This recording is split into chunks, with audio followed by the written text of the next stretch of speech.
मुलाजमीन जिंदाबाद, इत्तेहादे मुलाजमीन जिंदाबाद, हमारी मांगे पूरी करो, हमारी मांगे पूरी करो। सर बताइए किस चीज़ को लेकर आज आप यहाँ पर प्रोटेस्ट कर रहे हैं? नासिर साहब, सबसे पहले तो मैं आपका शुक्रिया करूंगा कि आप यहाँ आए। आपने हमारी ये जो छोटी सी 3 घंटे की हड़ताल थी उसको आपने कवर किया। तो ये जो हमारी आज 3 घंटे की हड़ताल थी वो इस गर्जो गाइज से थी कि उन्हें कि हमारी 4 जो डिमांड्स थी जो काफ़ी अरसा 4-5 साल से, एक तो हमारी डीपीसी नहीं हुई, एक हमारी फार्मासिस्ट एसोसिएशन की जो रजिस्ट्रेशन है वो नहीं हुई, तो ओल्ड पेंशन स्कीम जो लागू, जिसके लिए हम गवर्नमेंट से बार बार इल्तिजा कर रहे हैं कि जो हमारे नए मुलाजिम लगे हैं उनकी पेंशन स्कीम होनी चाहिए उनके लिए। तो चौथी हमारी 22/11 में जो पे जो 6-6 महीने से मुलाजमों को पे नहीं दी गई, उनके घर कैसे चल रहे हैं, उसके लिए हमने हड़ताल की थी। तो उसके लिए हम आज अभी धरने पे बैठे हैं। बहुत आपका योगदान रहता है, जहाँ पर भी हमारा धरना प्रदर्शन होता है आप हाज़िरी देते हैं, आप इसको कवरेज देते हैं, मैं आपका शुक्रिया अदा करता हूँ।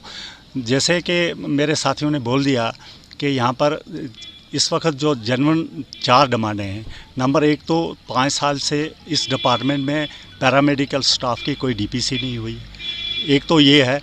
उसके जो रूल रेगुलेशन अप्रूव्ड हुए हैं, चीफ सेक्रेटरी के टेबल पर पड़े हुए हैं, वो फाइल कम से कम 4-5 महीने से वहाँ पर पड़ी हुई है, उसको अनदेखा किया जा रहा है।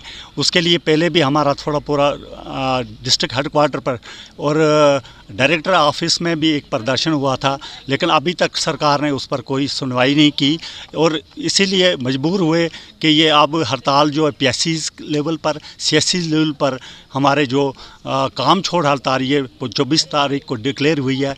उसके अलावा आप जानते हैं कि ये हेल्थ डिपार्टमेंट ने जब से ये कोविड शुरू हुआ था तब से लेकर के कोई हड़ताल नहीं की है, लेकिन कितनी डेडिकेशन के साथ आप कहोगे कि कितनी पैराफेरी एरिया जो हमने एम्प्लॉइज़ ने पैदल जा कर के वहाँ पर कोविड में वैक्सीनेशन की, उनका जो होम मतलब क्वारंटीन थे उनकी देखभाल की, टेस्ट किए, कोई भी पीछे नहीं हटा। मैं कहता हूँ एक डेडिकेशन के साथ पूरी एक आर्मी की तरह ये जंग लड़ी गई एपिडेमिक के साथ, और आज हालात पूरे मुल्क में सामान्य हैं। कोविड-19 का जो केसेस हैं अब सामान्य हैं, लेकिन सरकार को इतनी शर्म नहीं है कि कब से हमारी डिमांडें ये हमने हाईलाइट की, लेकिन उस पर सुनवाई नहीं होती है। दुख की बात है कि इवन प्रमोशन क्या तनख्वाहें भी 22/11 जो के लोग हैं उनको 6 महीने से तनख्वाह नहीं, उसका कोई परमानेंट सोल्यूशन है। बार 22/11 जो हेड है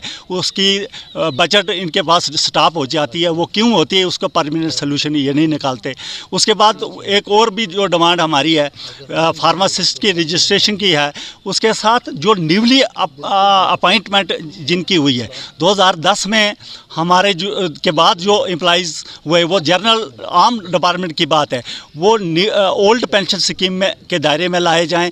आपको पता होगा गोवा सरकार ने उसके रिसेंटली एक फैसला किया है, गोवा स्टेट ने, कि वहाँ पर जो न्यू पेंशन स्कीम थी उनको ओल्ड पेंशन स्कीम में उनको लाया गया। अगर वो सरकार कर सकती है तो हर स्टेट में ऐसा होना चाहिए। हमारी ये भी एक जेन्युइन बर्निंग डिमांड है। उसके अलावा आप देखोगे कि कुछ कैटेगरी इतनी इग्नोर की गई हैं। वो 2011 में जूनियर असिस्टेंट की डीपीसी हुई थी, उसके बाद आज देखो 10-11 साल उनको इग्नोर किया गया है, उनकी कोई डीपीसी नहीं होती है। तो यही हमारी आज के